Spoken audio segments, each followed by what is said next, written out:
After Lance Reddick died, the Percy Jackson crew found a way to keep his voice inside every thunderclap of Season 2.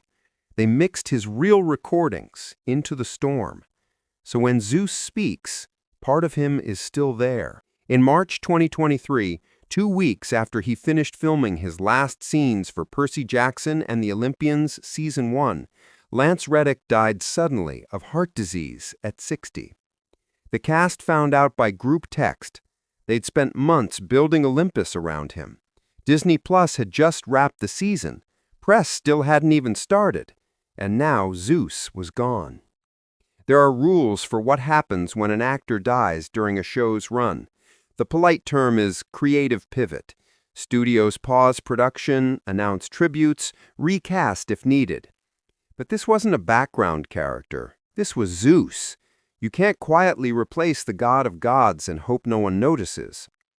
When the writer's room reopened for Season 2, the first question wasn't what the new story would be. It was what they would do with Zeus.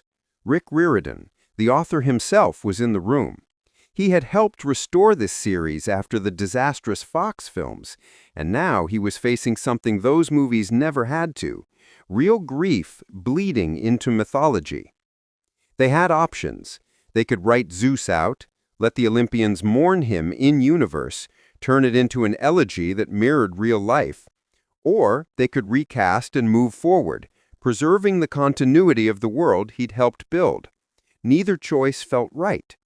For weeks they debated in silence, not about contracts or fan reactions, but about respect. Disney wanted the show to stay on schedule. The machine doesn't stop. Every week off costs hundreds of thousands. And behind the camera were kids. The adults had to decide how to teach them what it means when the person playing Zeus doesn't come back. The studio quietly began searching for an actor who could step in without desecrating what Reddick built. Names floated: gravitas, authority, a certain sadness. They landed on Courtney B. Vance, Harvard-trained, Emmy winner, a man whose voice carries both warmth and judgment. Not a replacement, but an heir. When he arrived on set in Vancouver in early 2024, the mood wasn't celebration. The crew lined up in silence. The sky, one grip said later, looked too gray to shoot. Zeus walked to the center of the soundstage, climbed the marble steps of Olympus, and before taking a single line, asked everyone to stop what they were doing. He gave a speech. No cameras, no PR team, just cast and crew. He said he'd known Lance. They'd crossed paths in New York decades ago. You don't replace a man like that. You continue his thunder. People cried, even the ADs. The young actors who'd played demigods watched in absolute stillness. For the rest of the day, the set stayed quiet. That speech wasn't recorded, but multiple crew members later said that's when the show found its tone again. The grief wasn't something to hide behind effects. It became the emotional undercurrent of the entire season. There's a shot, you'll see it in Season 2, of Zeus stepping into light. His face isn't framed in dominance. It's softer, older, weary. That's not a stylistic choice. That's the crew photographing absence. The cinematographer later admitted they changed how Olympus was lit because they didn't want to pretend nothing had happened. Reddick's shadow remained part of the composition. Here's what no press release says. Disney didn't just lose an actor. They lost the emotional anchor of the show. The kids looked up to him on set. Reddick had been the first one to arrive, the last one to leave. Between takes, he'd practice his lines like a monk repeating scripture. When Walker Scobell rapped his first big monologue, Reddick clapped for him off camera. Every time. He did that for everyone. After his death, the studio held an internal memorial in Burbank. No cameras, no live stream. His chair was left empty, his nameplate untouched. The script supervisor said it felt like Olympus had fallen. When production resumed, they didn't announce the recast right away. They filmed around Zeus for months. Disney feared that if news leaked too early, fans would turn the narrative into gossip. Who's the new Zeus? Instead of what happens to Lance's legacy. Vance, for his part, refused to mimic him. He didn't lower his voice to match, didn't try to replicate the regal stiffness Reddick had had.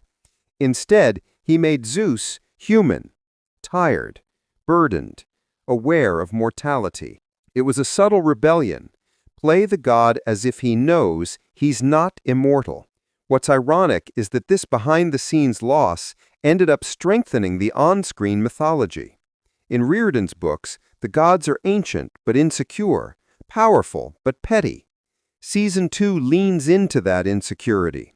The new Zeus feels like a ruler haunted by the ghosts of those he's outlived. He's not a thunderbolt-throwing tyrant anymore.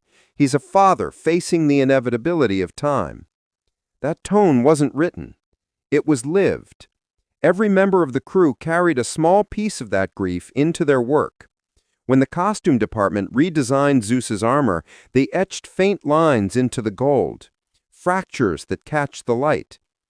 The production director said they were imperfections left on purpose, tiny tributes only visible in 4K.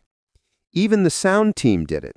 If you listen closely, the thunder under Zeus's dialogue in Season 2 isn't stock audio.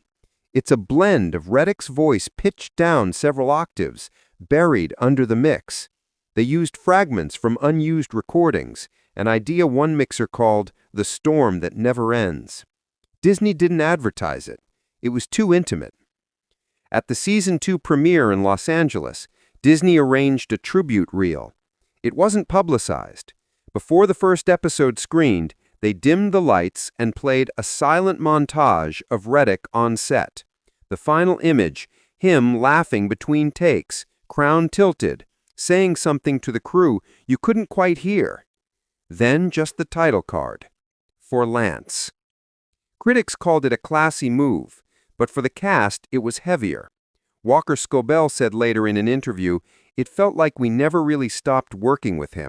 The irony of it all is that a children's fantasy series about gods and monsters became one of the most honest depictions of human loss on television. Not because of a script, but because of what the crew lived through. There's a pattern Hollywood never talks about. When someone dies mid-series, studios scramble to erase the discomfort. They hide the grief behind continuity. But Percy Jackson did something almost unheard of. It absorbed the grief into the story. Instead of pretending Zeus was eternal, they let him falter. The god became mortal. And that's the strange poetry of it. A show built around myths accidentally stumbled into a real one. A man dies after embodying the god of thunder, and the world he left behind keeps his voice in the lightning. Hollywood will spin this as continuity. The studio will say the show must go on, but the people who were there know what really happened. Olympus didn't rise because of special effects or studio mandates. It rose because a crew decided that the best way to honor a man who played a god was to keep creating like he was still watching. Somewhere between the thunderclaps, you can almost hear him